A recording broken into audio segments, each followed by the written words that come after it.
So here I am, and I can't tell you how delighted I am to welcome Dr Joanne Cacciatore to the Disorder for Everyone online festival. Now, we've wanted her to speak now for an event for a long time, but unfortunately we haven't quite got the budget to fly people over from Arizona, so it was just a bit of a pipe dream. But now suddenly 5,000 miles doesn't really mean the same thing, and like here we are. So by means of introduction, I want to tell you that Joanne has worked therapeutically with those affected by traumatic death since the mid-90s. She's a professor and researcher at Arizona State University and the founder of the MISS Foundation, an international non-profit organisation. She has an extremely impressive list of published research and books that include Bearing the Unbearable, Love, Loss and the Heartbreaking Path of Grief, that won the Indies Book of the Year Award in Self-Help in 2017, and also made it to Oprah's basket of favourite things. And Joanne's next book that lots of us are looking forward to is called Grieving is Loving, and that's going to be published later on this year. So it's really great to see you, Joanne. Thank you for taking time out of what I know is a really busy schedule for you to be part of our event. Really appreciate it. Thank you for inviting me. I'm honored to be part of it. Well, can we start by perhaps me asking you to tell us really a little bit more about your background and your work? Certainly.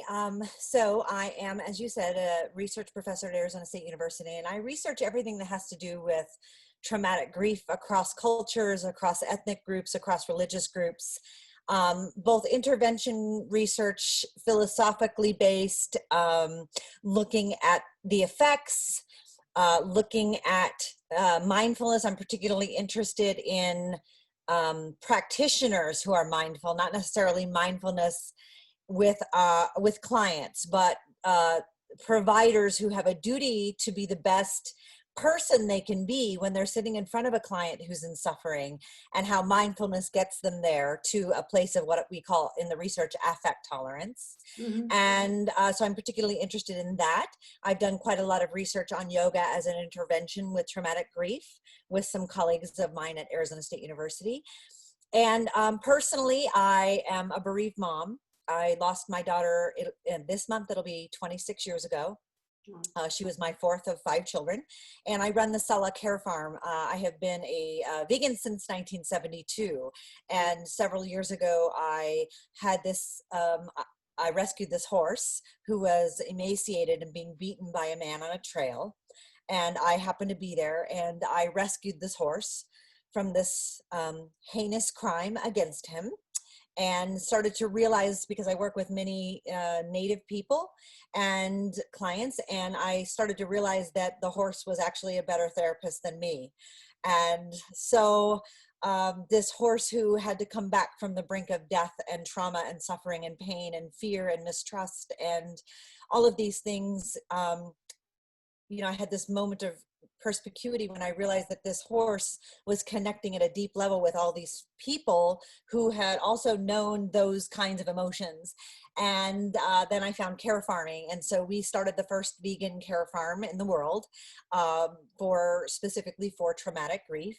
And so I live here on a private half acre, but the care farm itself is 10 acres, and we have 40 rescue animals, pigs and donkeys and horses and cows and not cows, they're next door, sheep and goats and dogs. Cows are on my mind though, because there's a cow I want. So I'm heading that direction. Let's see, what else do we have? Alpacas. And so it's just a lovely space where people come from around the world, Cambodia, New Zealand, Paraguay. COVID has changed a little bit the dynamic of that, but we're hoping to resume that once COVID takes a break. Wow. Well, if I didn't want to visit before, I certainly want to visit now. That sounds like heaven to me, all those animals. Wow. Joanne, one of the things that attracted me to your work initially was like the emphasis that you put on challenging the pathologizing of distress, particularly when it comes to, I suppose, the way this culture responds to the pain of bereaved people. On your website, you say, we're committed to challenging the current paradigm of misinformation. And I just wanted to ask you a little bit about that, whether you could expand on that a little bit. Yeah, absolutely. So several years ago, before the DSM-5 was published, first I should say the DSM-4 was published during an era when I was not an academic. And so I was a stay-at-home mom and didn't really know anything about this. And then my daughter died. And when the DSM, then I went back to school, and all this came about because of my daughter's death. So when I heard about what they were doing with the DSM-5, which basically was, in the DSM-4, you had a 2-month time period after someone you love very much dies, where you can have these symptoms and not be classified as having a mental illness. Well, the DSM-5 was going to eliminate that. It became to be known as the bereavement exclusion. And so the DSM-4 had a code called V6282, which was bereavement, which isn't considered a mental illness and was sort of a V code for billing. It charged the billing process. So in the DSM-5, they were going to remove that, and they asked for public comment. And when it came across my desk, I was outraged. I mean, 2 months isn't long enough, which was the 4. For sure, 2 weeks isn't long enough, because that's the window for major depressive disorder if you've had these symptoms. Now, even the most skilled clinician in the world wouldn't be able to distinguish between what we call, or what they call in the field, capital D depression and grief. I mean, the symptoms are exactly the same. Yeah. So what they call pathological grief is grief that is fraught with feelings of hopelessness, thoughts of ending your life, and even pining and yearning for the person who died. And so my dispute with them was, you're unfairly targeting a certain subsection of grieving people for whom all of these things are normal. If you're a parent and your child dies, of course you yearn for your child. That's, from an evolutionary psychology perspective, that's biologically encoded in your genes. So of course people think about whether or not life is worth living when someone they love the most has died. Of course, if you are 12 years old and your primary caretaker, your mother or your father, or both your parents, like some of the children with whom I've worked, happen to die, of course you're yearning and pining, and you're fearful, and you're ruminating, which is considered negative. And of course, I have a completely different view of that. But of course, you're experiencing all of these things. These are all normal, considering the abnormity of the tragedy. And that's the problem. So proponents of removing the bereavement exclusion basically said that, and that's the problem, because nothing else in the DSM considers context except for the bereavement exclusion. And I'm saying, well, then go the other way and change everything to consider context, because how dare we not consider context? Because context matters. What I always say, this was the big argument I got into with colleagues of mine who were proponents of this. I said, look, if you think context doesn't matter, try wearing a bathing suit to a business party. Or try wearing a business suit to a swimming party.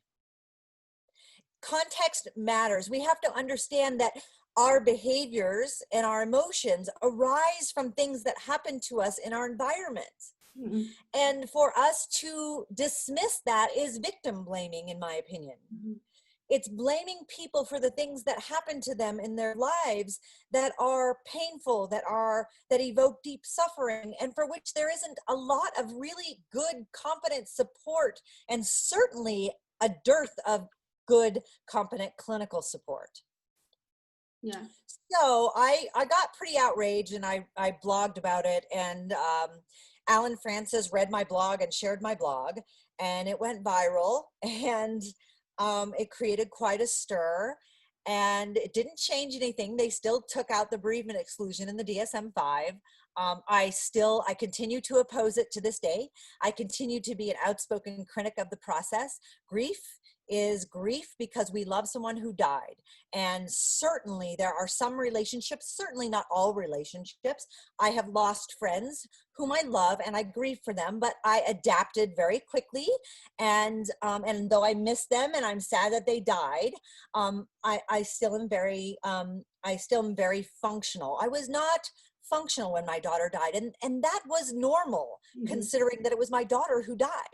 There needs to be a period of time when we can pull our energy in and be held by a compassionate community that's not judging us or pushing us toward healing or choosing happiness or feeling better. Sure. So I tell people what I do is I help people feel. I don't help people feel better. Yeah. And when people call me a healer, I say that I take offense to that because I don't heal anyone. I help them to feel. That's all I do. Yeah, you speak about that so powerfully, and it's true that, I mean, in my experience, and I suppose the experience of many of my colleagues and supervisees who work with bereaved people, they're seeing, you know, so often those people being labelled and given psychiatric drugs and, you know, I suppose told to I suppose get treated, be fixed by psychiatry, and I suppose that shuts down opportunities to feel and to connect. Joanne, what would you say to people who see nothing wrong with responding to a bereaved person in such a medicalised way?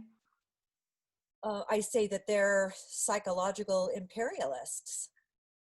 I'd say that they're trying to colonize other people's experiences and center their own agenda against someone who's vulnerable. And I think that's despicable. I think if someone, look, if a grieving person says, look, I want this label, I want these meds, I want to be classified as mentally ill, and they fully understand the potential effects of that, fine. Look, I'm all about informed consent. The problem is that most grieving people don't even know that they've been given a diagnosis of major depressive disorder, anxiety disorder, post-traumatic stress disorder until they meet with me, and then they request their former medical records and they're like, I had no idea I was being diagnosed. Yeah, the whole concept of informed choice is pretty scary, isn't it? Yeah, I mean, it's pervasive. This lack of informed consent is pervasive in this field, at least with the clients with whom I work. And I would also say that it's at a philosophical level, I won't say that it's an offense to our humanity. I would say it's an offense to our very being. And the reason I wouldn't say to our humanity is because even animals grieve. Right? Telequa J95, the whale who carried her baby's body for 3.5 weeks, while the whole world said, oh, how sweet, and it was all over social media and it was all over the news, and everyone thought, oh, that's so beautiful that she's carrying her dead baby's bodies and her dead baby's body in her pod. They're all taking turns and helping her carry her dead baby's body. These are the same people who would turn around and say to a grieving mother who was crying 3 weeks later, honey, it's time to move on. You know, and it's such a paradox to me. It's an offense to our very being. It's an offense to our love. And I think it turns into, I think what it is other people are uncomfortable with the expression of grief in other humans. And so we feel like we have to fix people. We feel like we have to judge people. We feel like we have to push them to move them forward.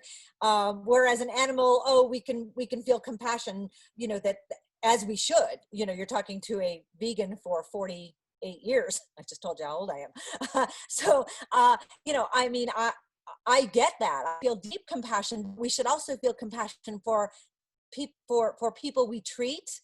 If you're a psychiatrist, if you're a therapist for your clients, if you're a neighbor for the person who lives next door, if you're a pastor for people in your church community, for people in the grocery store you see having a hard day because maybe, you know, her husband died yesterday. I mean, we have to do better. We have to. Yeah. Fantastic. So, I mean, talking about doing better, I was going to ask you, because one of the things we do all the time at the A Disorder for Everyone events is we encourage people to explore non-pathologizing ways of working after we've, you know, challenged the whole culture of diagnosis and disorder and gone through that. In the afternoon, we usually focus our attention on exploring non-pathologizing, arguably creative, nurturing, human ways of working. So I was wanting to ask you if you would be able to expand a little bit on the whole variety of ways that, you know, you use in your work with bereaved people. That'd be really interesting to hear. I know you've mentioned a little bit already. Yeah, so I mean, I'm a Zen priest, so I teach meditation and I meditate myself, and my own sort of meditation practice helps me get some space around painful emotions, and so I can bear witness to anything with a lot of equanimity. I think if therapists are watching or clinicians are watching, you must do your own work. You absolutely 100% must do your own work, and that doesn't end. It's ongoing. If you aren't doing your own work, then you aren't going to be as effective, as compassionate, as equanimous as you could be for working with your clients, period. End of discussion. I meet so many therapists who have not unresolved, that's the wrong word, protracted issues that they have suppressed or avoided. Mm-hmm. So I grieve every day for my dead child. Mm-hmm. and I grieve unapologetically. And I'm not over her, and I don't need to be over her, and I don't want to be over her. It's not an issue. When I'm sad, I go and I cry. I go on a barefoot hike. I take care of myself. I pull my energy in and I do my work constantly and consistently, and will for the rest of my life. And I wouldn't have it any other way. And we have got to get better as providers. Now, and learn, please learn, because when you learn and you understand this, then you speak with a certain sense of confidence that comes from deep knowing that you're not harming someone by giving them space to feel. You don't have to fix them. You just need to bear witness with open heart and compassion. Yeah. So, such a powerful statement. I mean, that whole thing about not, you know, the emphasis is not about getting over, it's not about moving on. And I read somewhere, I think it was either on one of your blogs or on one of your websites, you said something about grief is an expression of love. And that's right. The reason for extraordinary grief is extraordinary love. I thought that was absolutely beautiful. Thank you. It yes. And of the, I don't know whether you remember the film Shadowlands with Anthony Hopkins playing C.S. Lewis. And he said something like, you know, the reason the pain now is part of the happiness then, or something like that. And it's that whole, you know, that whole kind of concept of normalizing the pain of as part of the love that you feel for the person is what you're talking about, I guess. Yes, absolutely. And it's essential. Like I move forward with the pain because the pain is what helps me do good in the world. The pain is how I bring her love to the world through fierce compassion. And if I leave it behind, then I'm leaving behind a part of my child who died, and an integral part of who I am now. And I'm just not willing to do that to make other people comfortable. I'm just not willing to say, oh, I'm over my grief. No, because it's a lie. Yeah. Thank you for that. And you speak with such passion. It's fantastic. And it's talking about passion and, you know, kind of commitment to the work and to changing the culture. I wanted to ask you about, would there be anything that you would want to suggest to people?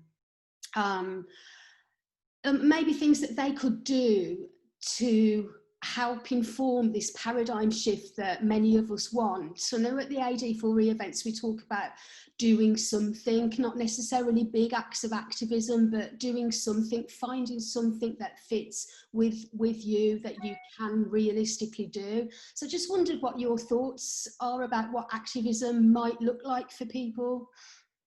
Well, I mean, there's microactivism and then there's macroactivism, right? And microactivism can happen just on Facebook when someone makes a comment that is completely the appropriation of grief, or completely maligning people who are grieving too long, the judgy people. If we stay silent, then we become complicit. So saying, you know, your best friend just lost her fill in the blank, whatever, you know, your best friend just lost someone very important to her. I would think that you could find it in your heart to feel compassion beyond 2 weeks. You know, those kinds of microactivism strategies are really useful because it causes people to think, and then sending them, you know, a good book about grief. I mean, of course I'm biased, I love mine, but there are other good books, but screen them and make sure they're not, you know, they're not sending the wrong message, because there are a lot of books about grief out there that do even sideways pathologize grief. So be careful with them. Read, learn. The best thing that you can do for yourself is to expand what you know, and to be able to, and question it, keep questioning, keep learning, keep digging. At the macro level, of course, you know, the DSM, it's already a done deal, but you know, push back against it. If you have a friend who's been diagnosed and her husband just died last week and she's been diagnosed and drugged, talk to her about it and say, would you like me to talk to your doctor? I'm a clinician. I'd be happy to talk to him for you.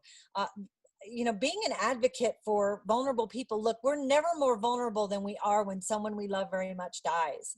I mean, I wrote a blog about this. I said, if someone would have told me that I could have stopped the pain by snorting seaweed, I would have, because I was in such deep pain that I could not think clearly, right? But that pain was exacerbated by being surrounded by others who were not compassionate.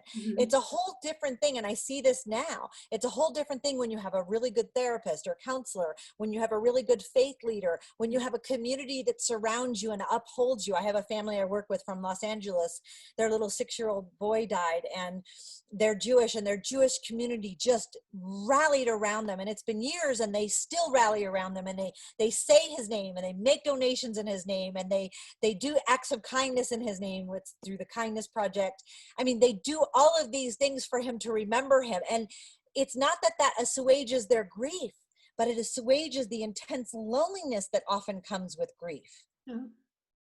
So do those kinds of things. Be an extraordinary person and show up in big ways for others. And don't be afraid to use your voice to speak out when you see these injustices. We have to advocate. Yeah, and that absolutely is doing something, isn't it? And often can have such a profound effect on an individual, as well as having an effect on society generally and informing that wider change. Yeah, brilliant. I just wanted to say, I mean, we're coming to the end of our interview, but I wanted to, I suppose, thank you personally for your work and for talking so openly about the death of your daughter. And it's such a credit to her and her memory, the work that you do. And I know that it's really impacted on me, but also on many of my friends and colleagues that I speak to so often. So I just wanted to thank you for that personally. And you know, your work's a real breath of fresh air, and I really urge anyone who isn't familiar with Joanne's work to check it out. And I'm going to be putting all the details to the links to blogs and books, etc., on the information that we're sending out after today. And I also want to wish you the best of luck with your new book, Grieving is Loving. I can't wait. I'm really excited. Thank you. Thank you for having me. Thank you, everyone, for listening. Thank you for taking it in. I know it's not the easiest subject sometimes to talk about, so thank you for being here. Thank you so much, Joanne. Really, really appreciate it and hope to connect soon. Thank you.